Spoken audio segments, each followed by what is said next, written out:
ఏంటి ప్యాకెట్స్ అనుకుంటున్నారా? ఆగండి వాటి గురించి చెప్తున్నా ఇప్పుడు. మనం 25 కేజీస్ రైస్ బ్యాగ్ తీసుకొని డ్రమ్‌లో వేసుకొని యూజ్ చేస్తున్న కొంతకాలానికి బ్లాక్ ఇన్సెక్ట్స్ గానీ, వార్మ్స్ గానీ రావడం గమనిస్తాము.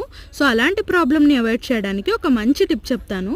ప్లాస్టిక్ కవర్స్‌లో 5-6 వేపాకుల్ని వీడియోలో చూపిస్తున్నట్టు పెట్టుకొని ఒక నైఫ్‌ని వేడి చేసి కట్ చేసుకోవాలి. అది కట్ అవడంతో పాటు సీల్ కూడా అవుతుంది.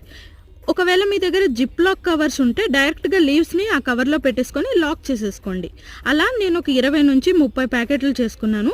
నెక్స్ట్ ఒక సేఫ్టీ పిన్ తీసుకొని 10-15 హోల్స్ గుచ్చేసుకున్నాను ఒక్కొక్క ప్యాకెట్‌కి.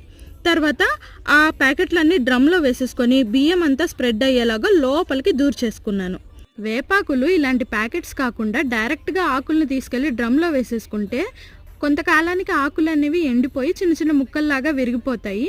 మనకే తెలియకుండా అన్నం వండుకునేటప్పుడు వచ్చేసి అన్నం అంతా చేదుగా అయిపోతుంది.